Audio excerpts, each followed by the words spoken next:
السلام عليكم ورحمة الله تعالى وبركاته. فيديو جديد خاص بالمفيد في الرياضيات المستوى الرابع الطبعة الجديدة.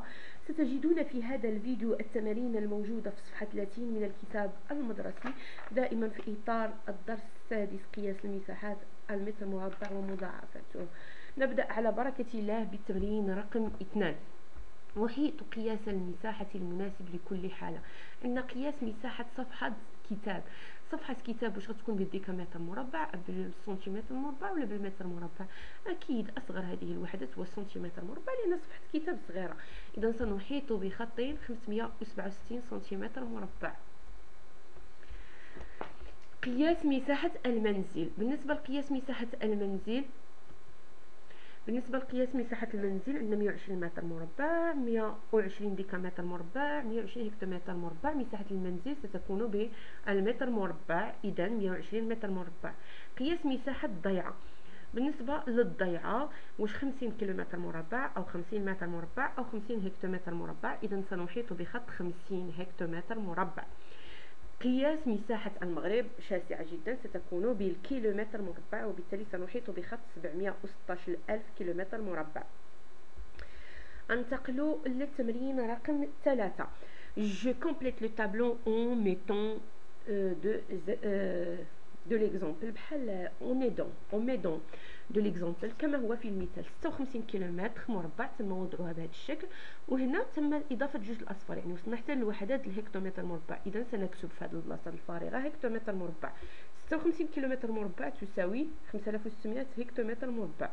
9 كيلومتر سنضعها هنا، مطلوب مني نحولها لهكتومتر مربع، سنضيف صفرين هنا، وبالتالي سنحصل على 900 هكتومتر مربع.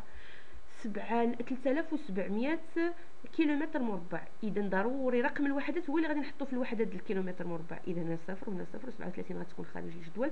نحولها الى اين؟ الى الديكامتر مربع. نتمم بالاصفار حتى الديكامتر مربع، حتى الوحدات ديكامتر مربع، وسنحصل على العدد التالي اللي هو 37 مليون 37 مليون 37 مع 6 الاصفار ديكامتر مربع. 25 كيلومتر مربع نحولها الى المتر مربع. نكتبوا 25 في الكيلومتر ونوصلوا بالاصفار حتى المتر مربع، وسنحصل على 25 مليون متر مربع. بالنسبه للتمارين الخاصه بالحصه 3 التدرب، تمرين رقم 4. اكمل بكتابه الوحده المناسبه. هنا ضروري من استعمال الجدول. الا كانت التلاميذ المستوى ديالهم يعني ممتاز جدا، يمكن لهم يديروا تحويلات غير شفويا، ولكن النتائج هي اللي غادي يحصلوا عليها.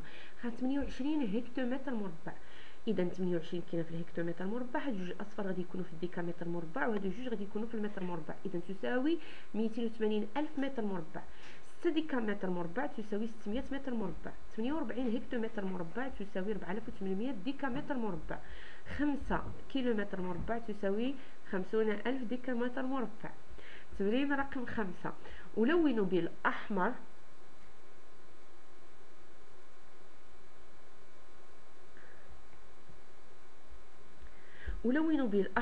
أكبر مساحة وبالأزرق أصغر مساحة في كل سطر بعد إجراء التحويلات اللازمة. هنا أول حاجة قمت بتحويل جميع هذه الأعداد إلى المتر مربع. هنا غتولي عندي 9999 متر مربع، وهاد 3 كيلومتر مربع إذا قمت بتحويلها إلى المتر مربع سنحصل على 3 المليون متر مربع، وهنا غادي نحصلوا على 25 ألف متر مربع. إذا أصغر هذه الأعداد هو 9999 متر مربع. سنلون هذا العدد اللي هو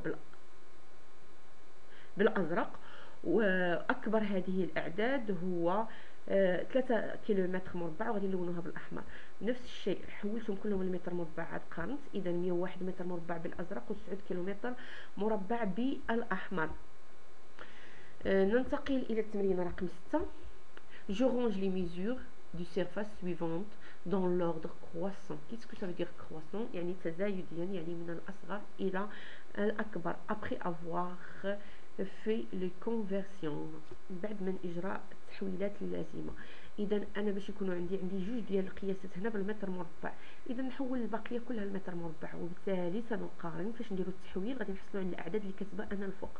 غادي نقارنوا 5030 متر مربع مع 4975 متر مربع مع 5 ملايين متر مربع، 660 ألف متر مربع، وكذلك 500 ألف متر مربع.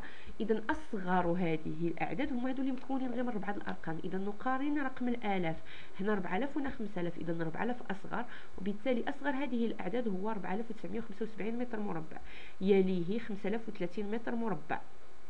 أصغر من غادي تكون عندنا 60 ألف متر مربع اللي هي 600 ديكا متر مربع، عفوا خاص هنا ديكا متر مربع، تليها 50 هكتومتر مربع، ثم 5 كيلومتر مربع.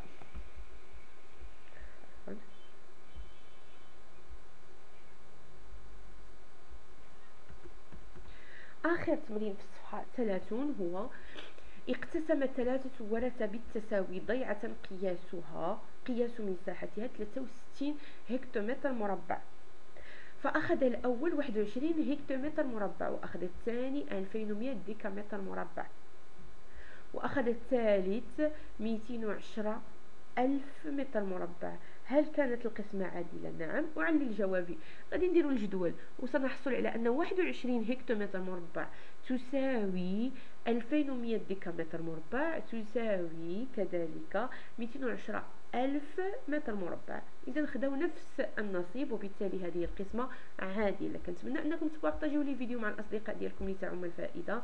كذلك ما تنسوش تدعموا لي فيديو بليجيم وتشتركوا في القناة وتفعلوا الجرس للتوصل بالدروس قبل تقديمها في القسم.